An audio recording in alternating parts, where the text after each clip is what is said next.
Hey guys, in this video we have the Timeusb 12 volt 200 amp hour battery. And I just wanted to mention, look at this guy. This guy looks like he's ready to party. So in this video, we're going to be taking a look at this battery, seeing if it passes our capacity test, and we're going to open it up and see what's inside. So first things first, right out of the box, you get a user's manual. This is actually a pretty in-depth manual. It's worth a look through. It's got good information, as well as safety advice and different ways to hook up your batteries. This is definitely a very intense manual. And you also get a quick guide manual, which is going to give you a lot of great information. So have a browse through that if you decide to pick up one of these batteries. Now for me, I picked up the 20 amp charger to go along with the battery. So that's going to be helpful to charge this up. We'll take a look at that a little bit later. As you can see, this is the front of the case here. There's not a whole lot going on. We just have our 12.8 nominal voltage, our 200 amp hour, which we will test later on. We have Shenzhen Newton New Energy Technology Co. Limited and Timeusb. So this battery here is their Plus model. They also have a Pro model. I've noticed that on the Pro model, the RV is parked over here, but in this battery, they parked it next to the party animal. On the top of the battery, we have our Timeusb sticker, lithium iron phosphate battery born for RVs. On the side of the battery, we have a couple of nylon ropes with a handle, which is going to be great for carrying.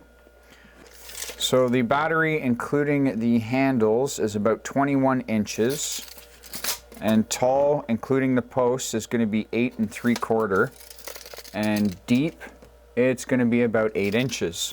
If I had to guess, I would say that they are using 100 amp hour cells with 2 in parallel and then 4 in series. So it would be a 2P4S configuration, but we're going to open it up and have a look and see what it looks like inside.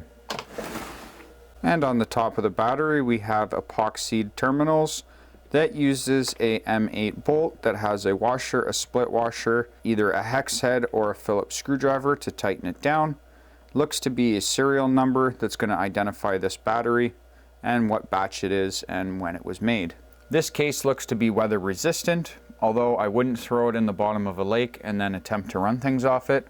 So you do want to keep it out of the weather, but it looks to be weather resistant as well as water resistant and all that fun stuff. In the manual it says don't put it in a fire, so I'm going to advise you not to put it in a fire. We're going to do a capacity test and let's see if we can get our 200 amp hours out of this 200 amp hour battery. The test rig's set up, so we can go ahead and connect the battery.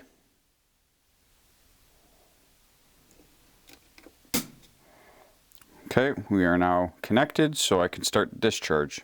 Okay, it looks like I need to drop down my amperage a little bit here.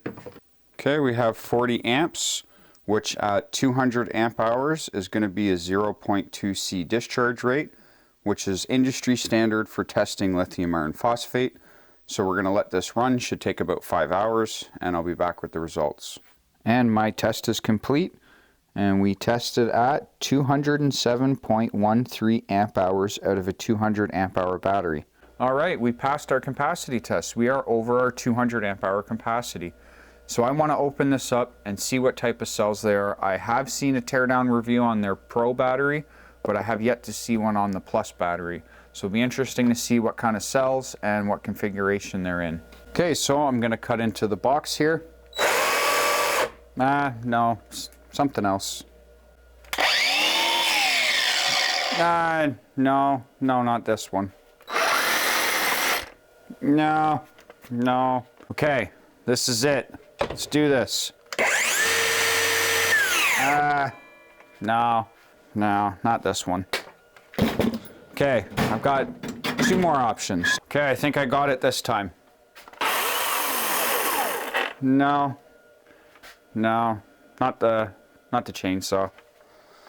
Okay, I'm not sure if you've seen it in the background or not, but what I'm going to be using is a putty knife and a hammer to lightly try and pry this lip off. I'm not going to try and be destructive. I want to save this battery. If I do this method, I could probably put it back together. I'm not going to advise anybody at home doing it. I shouldn't even be doing this. This is dangerous. So don't try and open up these batteries at home. All right, let's get into it.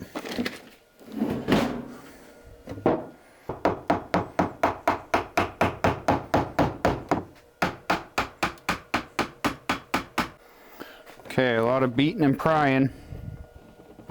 Actually, let's get some PPE on. When I can smell the glue, I know I'm getting close. God, that glue is strong. Ooh. Oh, God, I hate that glue smell. Oh, wow, that is a big BMS. Straight away, we can see the BMS here on top. And this is a big BMS. And we have our positive terminals here. So we have two in parallel, and a series. So this is what I thought it was. The balance leads over here. I see a high temperature sensor. So before we go any further, we're going to deactivate this battery by removing these balance leads. Okay, I think I can... Okay, there we go. Balance leads removed, and this battery, for the most part, should be dead.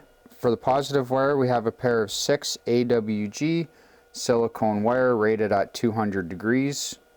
Negative wire, we have this wrap here that's like a fire retardant wrap, and we have 1, 2, 3 number 10 gauge wire on one, and on the second one, again, we have 3 10 gauge wire that's running into 2 different lugs here. Okay, we have a high temperature sensor here. It's a temperature sensor triggered for 75 degrees. And on the BMS, we have a marking of SH21F0B663X6.0. And it looks like we have actually a manufacturer date of 2022, 7/15.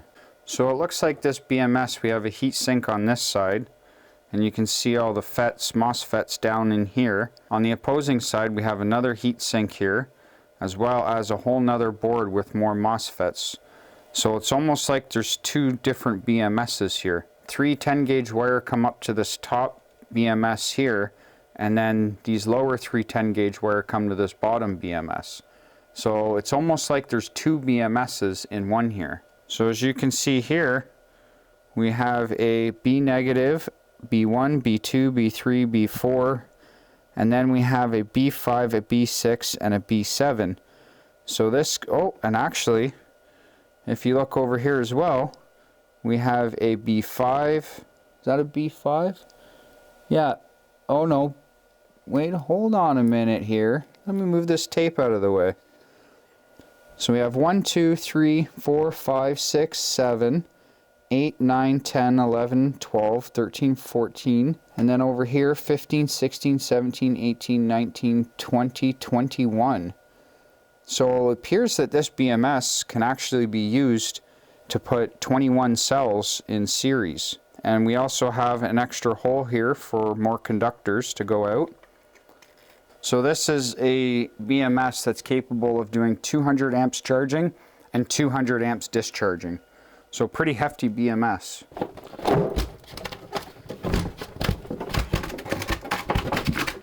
Oh, and there's the baby. Okay, in the bottom of the case, we just had like a neoprene. It's like a tape, so it's gonna keep the cells down.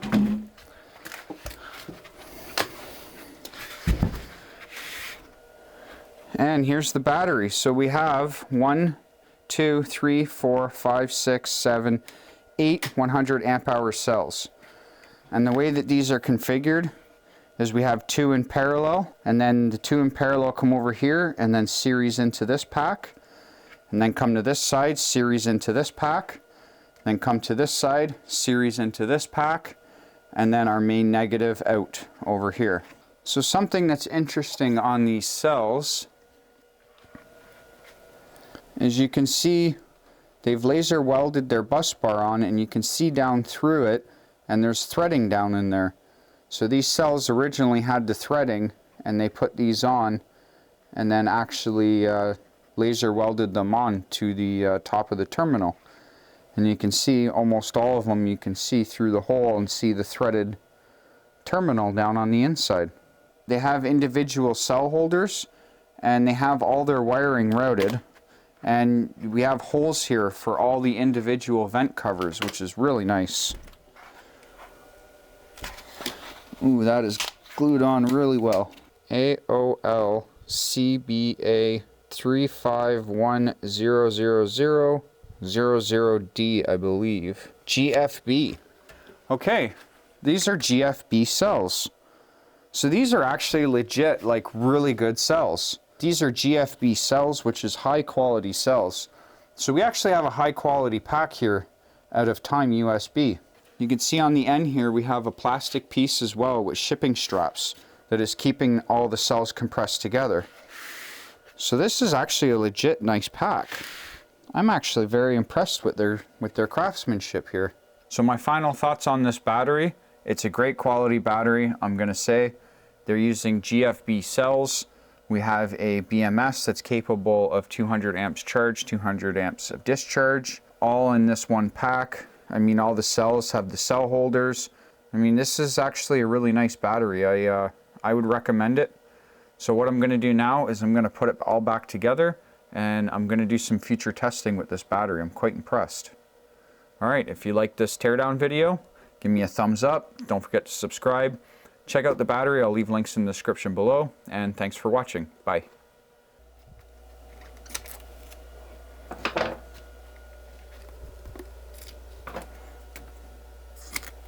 There you go, just like it was never taken off. 11.32 volts, the same as after my discharge test was done. And there we go, one battery put back together. All I still need to do though is put some glue on the case just to make sure that the lid stays on, and that's it. Oh yeah, the 20 amp charger. Thank you if you've all stuck around till now. 20 amp charger. So USB Times also sells a 20 amp lithium iron phosphate charger. This charger has an input of 100 volts to 240 volts. So if you're in North America, or if you're in Europe, or one of those 230 volt areas, this charger will work for you as well. So we have an output of 14.6 volts, which is perfect for lithium iron phosphate, and it'll do 20 amps, which is 292 watts, according to this. So we have a LED light on the back. When it is charging, it'll go red, and when it is in wait mode, not connected, it'll be green. Fully charged, it'll be green, and charging error is going to be a flashing red. So let's hook it up and test to see if it's throwing in 20 amps. Okay, we have a red light, so that's a good sign. The fan has kicked on, so we are now charging. So we're charging right at 19.91, which is 20 amps. So yeah, this charger works. It'll charge this battery up to full, and then it is going to disconnect. And then the battery's just going to sit full, waiting for me to want to use it. Not much more I can say about it, except for check it out for yourself. If you like it, there's a link in the description below. And thanks for watching again. Bye. Just one last thing, I promise. This is it. This is the end of the video after this. One tip of advice that I'm going to give you is, so I've just done it. The battery is discharged down to 0 from the capacity test. This is a 20 amp charger. Lithium iron phosphate, you always want to store them at about 50% state of charge, somewhere between 40 and 60. That's where you want to have your storage of your lithium iron phosphate battery. It's not like lead acid. They don't like to be peaked out at a high voltage.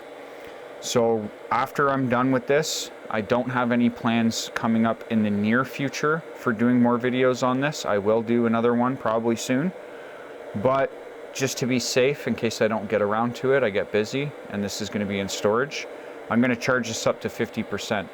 So 50% of 200 is 100, and if I run this charger for 5 hours, that's going to put 50% state of charge into this battery. So what I do is I connect my charger to a smart plug, and I set this smart plug on a timer for 5 hours. So in 5 hours, this battery should have 100 amp hours into it, which is 50% state of charge. And then I'm good to leave this for like 4 to 6 months and then I may want to revisit and charge and discharge and do maintenance on it, and that's for storage purposes. So just thought I'd give a little tip on that. Again, third time, thanks for watching. I'm not coming back this time.